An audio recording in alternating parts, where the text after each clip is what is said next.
Enquanto eu inicio a gravação desse vídeo, a Bitcoin acaba de corrigir 14%. Sim, vivemos momentos difíceis e de instabilidade, mas o que eu venho te falar aqui hoje, eu realmente espero que ajude você a se tornar uma pessoa mais resiliente, porque a resiliência nesse mercado é muito importante. Como diria Rock Balboa, não se trata do quão forte você bate, mas sim do quanto você toma porrada e consegue seguir em frente. Então vamos falar rapidamente hoje do cenário de Bitcoins e altcoins no curto prazo, sendo que no longo prazo eu já te adianto, para mim, nada mudou. Vamos falar também do que é a minha experiência de vida nesse mercado, não em outras esferas, mas sim no mercado de criptomoedas. O que a minha experiência pode te ajudar e mostrar que momentos como esses, nesse mercado, são comuns e que no final nós costumamos sair mais fortes. Então segura a vinheta que hoje tá mais que especial. Agora sim, meus amigos, eu gostaria de verdade de recebê-los em um cenário melhor, mas infelizmente é isso que temos para hoje, tá? Para quem não me conhece, meu nome é Mário, você está em mais um episódio da Liga Cripto e temos informação diariamente aqui. Então, se você ainda não é inscrito, aproveita esse momento rapidamente, se inscreve, já deixa um like, mas se quiser deixar o like para mais tarde não tem problema, pode avaliar no final. Agora, dentro desse cenário do inferno de Dante, vamos para o gráfico. Bom, vocês podem ver aqui no gráfico de 4 horas que a gente tentou agredir a EMA Ribbon algumas vezes durante esses dias, só que infelizmente sem sucesso, às vezes nem tocando.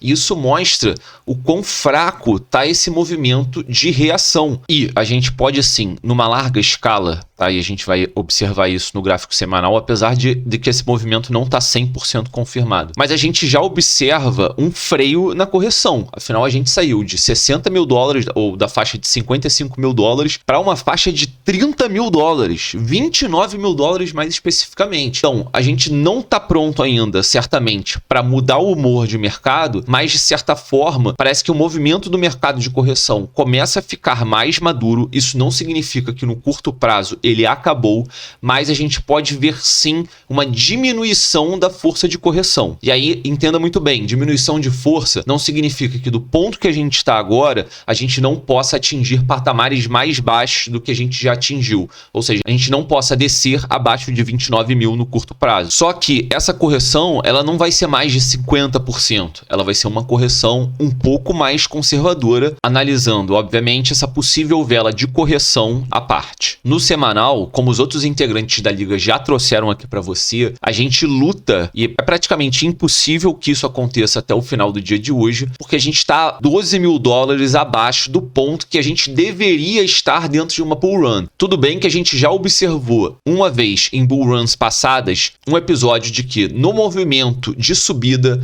a gente teve sim uma vela semanal abaixo da EMA Ribbon. No caso, na vela seguinte, a gente teve uma recuperação e voltou a crescer.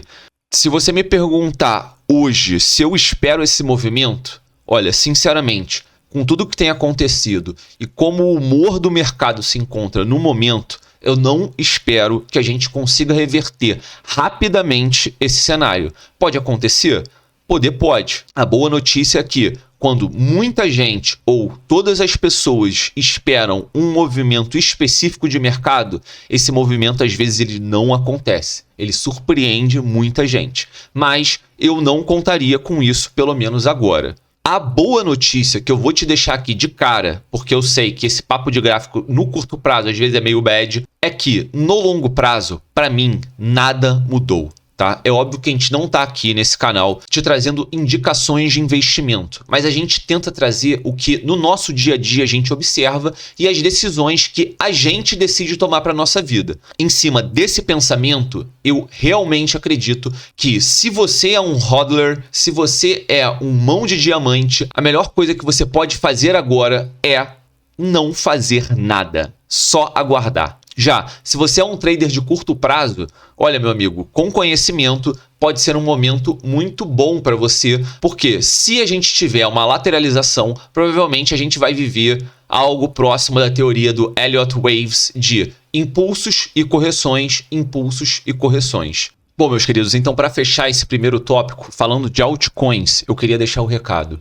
Muita gente me pergunta sobre projetos que eu já comentei aqui, a própria LMT, que tem um market cap baixíssimo, a Polkadot, que eu já falei, o Cardano, a gente já falou nesse canal. E assim, independente de quão forte seja o seu projeto, todos os projetos hoje no mercado, eles são ovelhas e tem um grande pastor, que é o Bitcoin. Você já deve ter escutado o Igor falar bastante sobre isso aqui nas análises on-chain dele. A boa notícia é que, se você estudou, se você buscou fundamentos, se você viu o time, se você viu o propósito, se você viu comunidade no projeto que você escolheu, seja qual for esse projeto, existem chances enormes dele retornar, assim como todo o mercado, quando o humor das pessoas melhorar. Nesse momento, é importante você entender que o maior ativo desse mercado, o dono, a mãe de todos, acabou de corrigir 50%. Como que um outro projeto, que na maioria das vezes tem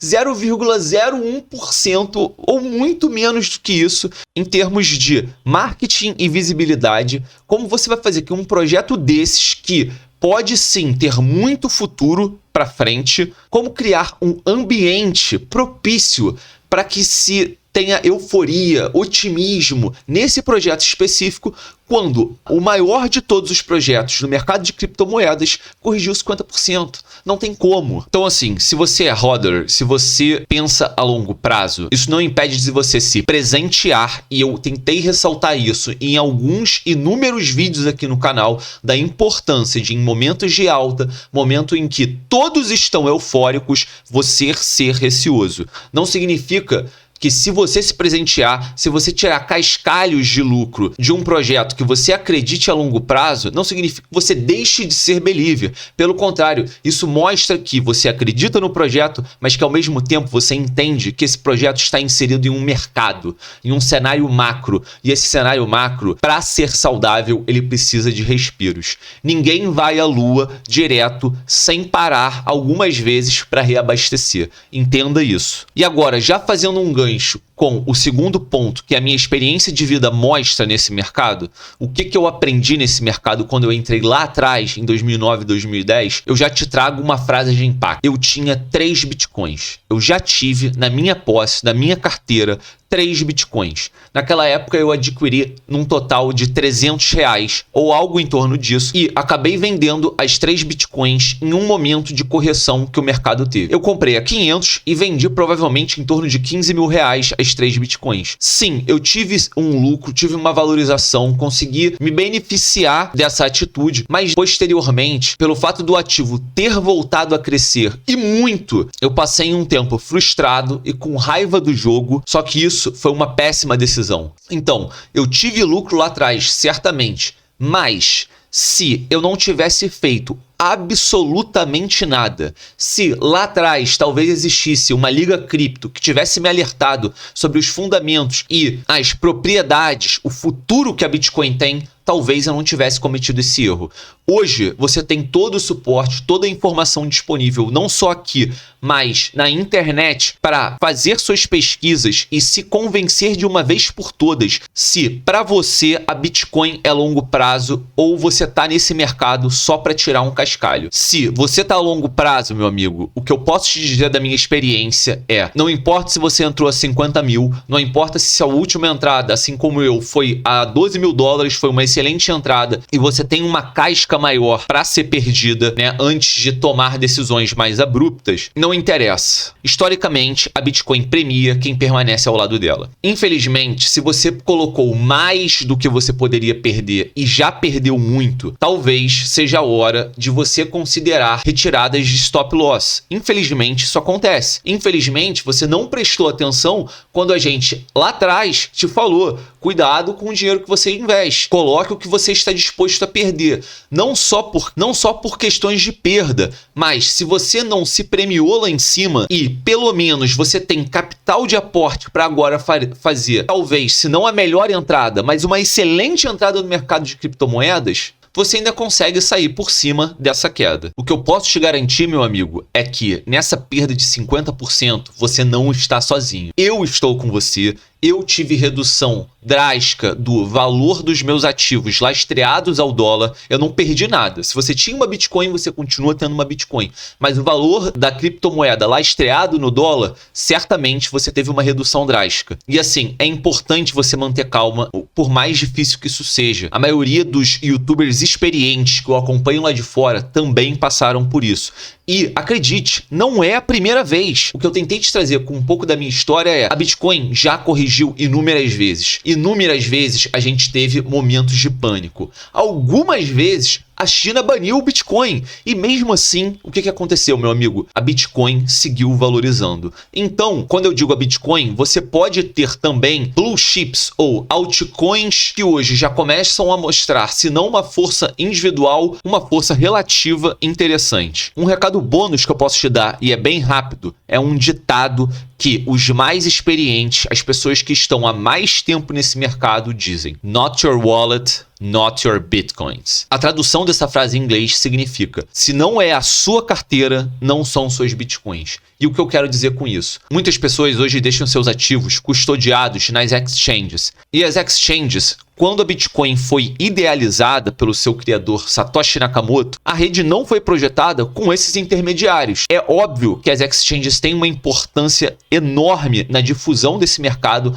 criando uma maior acessibilidade, uma maior liquidez para os seus ativos, mas ao mesmo tempo, a questão da custódia nesses grandes centros faz com que você esteja exposto, sim, a, por exemplo, instabilidades do sistema. Às vezes você quer fazer uma transferência e, por conta de uma queda abrupta, a exchange pode ser que não deixe você sacar os seus ativos. No pior dos casos, e aí eu não vou me alongar muito nesse assunto, mas pesquisem sobre a Mt. Gox, que há anos atrás era uma das maiores exchanges do mundo de criptoativos no Japão, num país normalmente que te traz uma credibilidade, e ela foi hackeada. Eu não estou falando que isso vai acontecer num futuro próximo com alguma exchange famosa, mas eu estou falando que é um fato. Se não é a sua carteira própria de ativos, na prática, essas criptomoedas não são suas. Por mais que numa bull run seja interessante você ter rapidez, agilidade e sim ter parte dos seus ativos custodiados numa exchange, se você é believer, se você está nesse mercado para ficar por muito tempo, você tem que se atentar a essa questão. Então, esses são os primeiros recados que eu queria dar nesse vídeo e eu não quero me alongar muito para os próximos assuntos, mas eu acho importante deixar enfatizado que, no curto prazo, o cenário que a cada dia se desenvolve e mostra ser o mais provável é uma desaceleração no bull market, provavelmente uma entrada temporária num bear market, mas refriso, no longo prazo nada mudou. No longo prazo, eu ainda acredito que estamos sim numa bull run. E fora isso, tentei trazer alguns conhecimentos que na minha prática, na minha vida, certamente se eu tivesse tido esses ensinamentos antes, teria feito total diferença. Para a gente entrar no terceiro assunto, que é a Lightning Network, a gente tem que ter em mente que hoje a Bitcoin ela é extremamente segura, extremamente descentralizada, mas por conta de alguns problemas da rede, a escalabilidade dela hoje é sim o ponto fraco. E a Lightning Network é uma solução que promete resolver esse problema. Felizmente, hoje é um assunto que eu vejo que cada vez mais as pessoas estão falando, e isso é muito positivo. No portal bitcoin.ol.com.br você tem um artigo, uma matéria que explica um pouco mais profundamente a Lightning Network. Mas eu quero te explicar de uma maneira resumida, e eu acho que vai ser o suficiente para você pelo menos vislumbrar o valor que isso tem para a rede do Bitcoin. Como todo mundo sabe, a rede da Bitcoin pode fazer de 5 a 7 transações por segundo. Só que para registro e validação dessa operação, o tempo pode chegar até 10 minutos e quando a rede fica sobrecarregada, esse tempo pode duplicar, triplicar e aumentar consideravelmente. Como que a Lightning Network pretende resolver esse problema? De uma maneira simples, você tem a blockchain da Bitcoin como uma primeira camada e acima dela você tem uma segunda camada que é da rede Lightning, Ou seja, a Lightning Network funciona em cima da rede da blockchain, da Bitcoin, sem alterar a rede da Bitcoin, mas sim trazendo um avanço, um braço acima dessa rede no intuito de uma melhoria muito clara. A forma hoje que a Bitcoin tem de computar e registrar as transações gasta muita energia e pode gastar também muito tempo. Só que a Lightning Network é como se fosse um acordo à parte da blockchain, mas para isso você precisa abastecer esse novo contrato que roda acima da blockchain com o Bitcoin. Consequentemente, você não cria uma moeda nessa segunda camada, você vai usar o ativo da primeira camada, que é a Bitcoin, em uma segunda camada, em um contrato exclusivo. E isso não é difícil de entender. Basicamente, você precisa de uma wallet configurada para isso, como por exemplo a Blue Wallet que eu tenho no meu celular, e você vai fazer uma transferência de ativo para essa carteira. Para que de fato você inicie um contrato com uma pessoa, você precisa que outra pessoa também tenha a Blue Wallet. Assim, quando vocês tiverem duas pessoas dispostas a fazer uma troca, quase que um contrato temporário de negociação, você sabe que, no meu exemplo, eu que transferi uma Bitcoin da minha carteira de primeira camada para a Blue Wallet, tenho uma Bitcoin de saldo. E a outra pessoa, a mesma coisa. Logo, entre mim e essa pessoa, existe uma relação de confiança. Existe uma relação que, no caso, não é necessária validação pela rede da blockchain, visto que eu conheço a outra ponta, eu sei que a outra ponta tem dinheiro para me pagar, são bitcoins, e é como se a gente estabelecesse um contrato pré-pago, em que ambos têm crédito aportados, e a partir daí a gente vai fazer trocas que não vão passar pela blockchain. No final das contas, essas transações são extremamente válidas, não assim como as transações de primeira camada, mas ao mesmo tempo elas são muito mais rápidas por conta da não necessidade de confirmação a cada momento com a blockchain. Logo, o que eu estou querendo dizer é, você faz um contrato de negociação acima da primeira camada da blockchain com uma pessoa, as únicas operações que vão passar pela blockchain, pelo crivo da blockchain, são a primeira, de entrada de fundos, e a última, que é a de compensação dos fundos. Apesar de parecer uma coisa simples, e de fato é uma inovação sensacional para o ecossistema da Bitcoin. E, sem dúvida nenhuma, com o passar dos anos, você vai observar um crescimento orgânico, como já tem crescida a rede da Lightning Network. Resumindo, como diz o subtítulo dessa matéria, é o mesmo princípio de uma continha de padaria, em que você conhece o seu cliente, você conhece o seu consumidor, e eu, como seu consumidor, conheço de quem eu estou comprando, conheço de quem eu estou trocando. E visto que ambos estão armazenados nas suas Blue Wallet com bitcoins que vieram da primeira camada, a gente consegue atestar a veracidade daquelas trocas. Por fim, eu quero te mostrar que, independente do quão difícil seja o momento que a gente está vivendo no mercado de criptomoedas, os projetos fortes, quem tem time, quem tem comunidade, quem tem parcerias, não para de trabalhar. Nesse sentido, a Chilis invadiu as pistas, como diz a matéria, e estreia fan tokens em parceria com a Fórmula 1. Repetindo, os projetos que têm propósito, eles seguem trabalhando, independente de se o mercado está em alta, se o mercado está em euforia ou se o mercado está com medo. Só deixando claro, as novas parcerias da Chilis são com a Aston Martin e com a Alfa Romeo. É bom ressaltar também que notícias como essa, notícias positivas, em um momento em que o nível de medo, o nível de angústia está extremamente igual ao que vimos na nossa crise de saúde em março do ano passado, a gente pode fazer o paralelo de que lá atrás, quando ninguém esperava, a resposta que a Bitcoin deu para esse momento do mercado, esse momento de medo, foi uma valorização de 10x. E aí, eu tô falando 10x hoje, na casa dos 30 e poucos mil dólares. Porque se a gente for analisar a nossa última alta histórica, a gente estava muito acima disso. Bom, rapaziada, a gente vai chegando sim ao final desse episódio. Eu espero de coração que vocês tenham gostado das informações, tenham gostado das histórias pessoais que eu compartilhei, um pouco da minha experiência nesse mercado. Toda essa experiência converge com o que eu queria te falar agora. Estamos sim em um momento de desespero. Estamos sim em um momento de medo. Mas são nesses momentos que se apresentam as melhores oportunidades. Não sou eu que estou te falando isso, isso é um fato. A história mostra isso. É só você voltar atrás que você vai ver. Então, sabe aquele like lá do início que eu tinha pedido para você e você não sabia se valia a pena? Eu peço para você avaliar agora, eu espero que tenha valido a pena e se valeu a pena, deixa o seu like, se inscreve no canal. Eu queria deixar o recado que a gente tem o nosso grupo hoje ainda de Telegram grátis, com mais de 4.000 pessoas trocando ideia diariamente sobre esse mercado que mexe muito com as nossas emoções. Se você é marujo de primeira viagem e caiu de paraquedas nesse vídeo, dá uma olhada no nosso canal, tem muita informação valiosa para você. Se você não tem conta em corretora ainda para adquirir criptoativos nesse momento, que parece ser um dos melhores momentos nos últimos tempos, acredite se quiser, vá na descrição desse vídeo que a gente tem um link para sua vida toda. Mais uma vez, eu agradeço a sua audiência, o seu carinho e, mais importante, o seu apoio em todos os vídeos, nas lives que a gente tem feito semanalmente e vamos continuar fazendo porque é um pedido de vocês e a gente está aqui para combater as incertezas do mercado juntos. Então, meu grande abraço e até amanhã.